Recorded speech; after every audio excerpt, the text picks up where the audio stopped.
If the Gospels of Matthew, Mark, and Luke tell us what Jesus did, John's Gospel tells us who Jesus is. However, that leaves us with a question. See, did John's Gospel introduce a theology that Jesus himself never taught? Well, to begin with, let's first examine the structure of this Gospel. See, it is unique from the very start. It begins with a symbolic prologue. John chapter 1 and verse 1 reads, "In the beginning was the Word, and the Word was with God, and the Word was God." Then there are sayings like, "I am." There are long discourses instead of parables, like the other three. However, Messiahship is at the center of this gospel. The stated purpose is very clear. In John chapter 20 and verse 31, we read, "These are written that you may believe Jesus is the Messiah, the Son of God."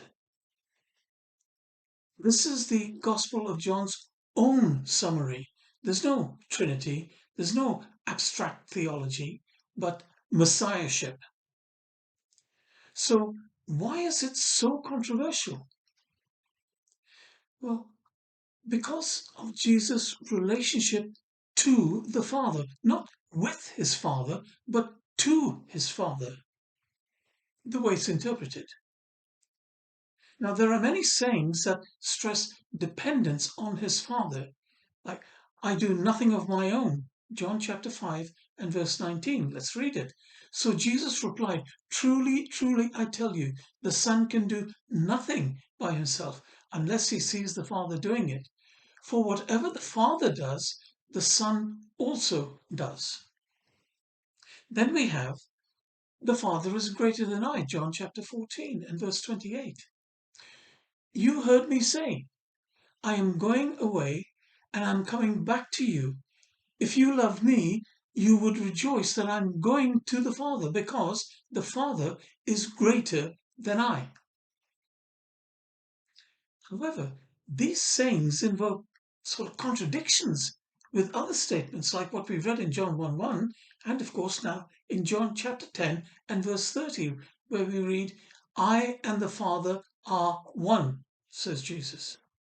So clearly the reference here is to one in purpose when you read it in context.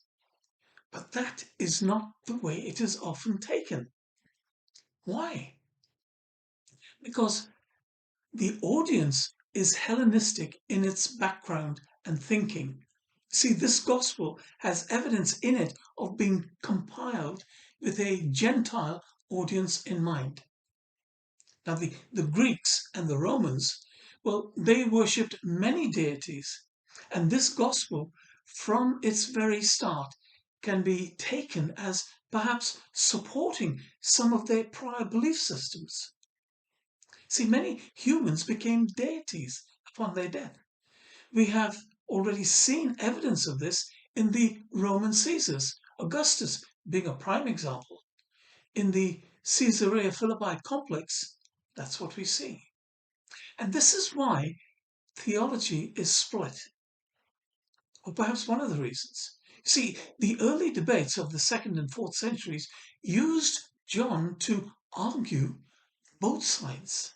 The Arians argued Jesus is divine, but not equal to the Father. The Nicaeans argued Jesus is fully God, one with the Father. And of course, John became the battleground. The Nicaeans won out. And of course, that theology developed into what, well, we have today in all its various forms. So, what are we to make of it all? Well, why not start with what the origin of this gospel actually was? See, there is an excellent and very recent podcast on YouTube between two scholars, Hugo Mendes, a Catholic scholar, and Bart Ehrman. It provides for us an excellent interview under close scrutiny from the well-recognized scholar Bart Ehrman. And what we have here then is an atheist scholar, Bart Ehrman, interviewing another scholar with a faith, Hugo Mendes.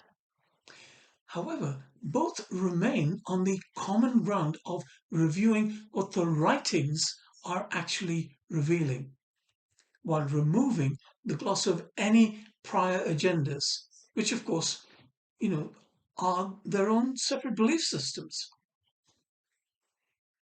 Now, I would thoroughly recommend you watch this. It is entitled, Is the Gospel of John a Forgery? Now, don't get hung up on that. The link is there.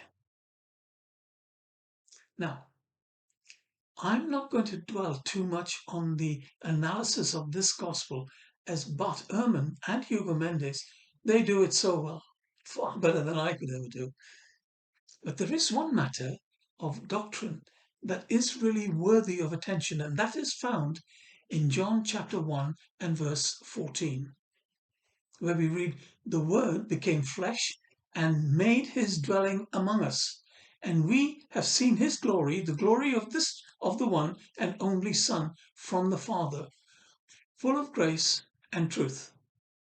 Now, this is a clear statement of a pre-human existence of Jesus. But, it is not mentioned in the other Gospels. Why?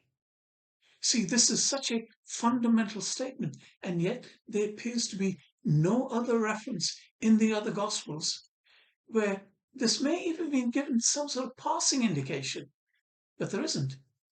Something to pause and reflect on. So a valid question could be asked. From where did this teaching come? See, I hope that this may become apparent as we proceed in this series. However, we can note one thing, that Jesus' purposeful statements in the gospel remained about what? About Messiahship. See, we have only to read John chapter 20 and verse 31, where we read, "But these are written so that you may believe that Jesus is the Christ, the Son of God, and that by believing you may have life in his name."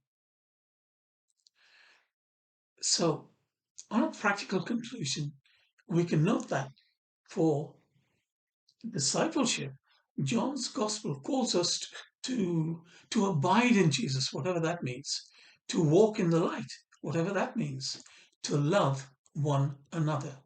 We know about that.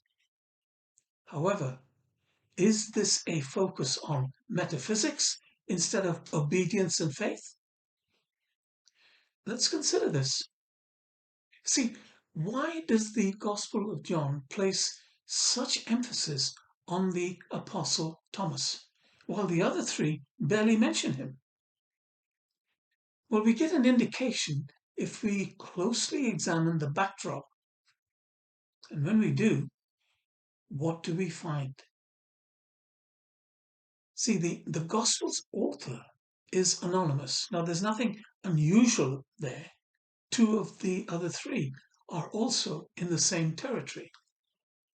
However, this one is attributed to the Apostle John by Irenaeus around 180 CE. So by current understanding, that is about 80 years after the Gospel was written. And you'll actually pick this up in the video link which I've provided for you. What else is there? Well, the internal evidence suggests very strongly that the author of this Gospel was familiar not only with the other Gospels, but also with other writings, especially the Didache, the teachings of the Apostles, and the Gospel of Thomas. We've covered both in recent videos. And why can I say that? Well, John chapter 4 and verses 39 to 40. Let's read that. Many of the Samaritans from the town believed in Jesus because of the woman's testimony. He told me everything I ever did. So when the Samaritans came to him, Jesus, they asked him to stay with them, and he stayed 2 days. Why is 2 days stipulated? See, this account does not appear in any of the other Gospels, nor does the miracle in Cana, which preceded it, and of course the conversation with the woman at the well in Samaria, whose comment we just heard. See, in Matthew, Mark, or Luke, there is no reference at all to any such event or time period. However, the Didache contains a very interesting verse. We have already covered this in a recent video. The verse is in Didache chapter 11 verse 5. He will remain 1 day, and if it be necessary, a second. But if he remains 3 days, he is a false prophet. This is, of course, the guidance given on one of the ways to determine whether a teacher or a prophet is either true or is false. Now, the author of John would seem to have been aware that the Didache was in circulation, and disciples would have been following the direction as we have read in chapter 11 and verse 5. Now, among other things, this would indicate that this gospel was written after the Didache. That's John's gospel, written after the Didache, and we can cover other conclusions later. So let us now turn to the rather inordinate focus on the Apostle Thomas. And we did cover this focus really in the last video. So it seems that the author was projecting away from existing understandings recorded by Thomas. How? Well, really, by quietly discrediting Thomas. Would this not be a sensible strategy if you wanted to alter the course of the developing Jesus movement? It would be a good strategy. So, what can we conclude? It seems that John's Gospel will always provoke debate one way or another. However, if we keep sight of this Gospel's own stated purpose, that is, to believe Jesus is the Messiah, the Son of God, in the Hebrew sense, of course, and which would result in having life in his name, that would be a good point of agreement, would it not? Now, if you recall, I did caveat this video as a slight but important detour from the main thrust of this new series, Series 5, the private teachings of Jesus with his apostles. So, we will return to the Mount Hermon account in Matthew 16 and 17. And that is where we will be in the next episode, the next video. But please, please, keep this Gospel of John in the background of your mind as we continue, because we will arrive at the connection between the two as we proceed. Now, if you're finding this helpful, don't forget to like, to subscribe, and share. So, thank you very much, and see you next time.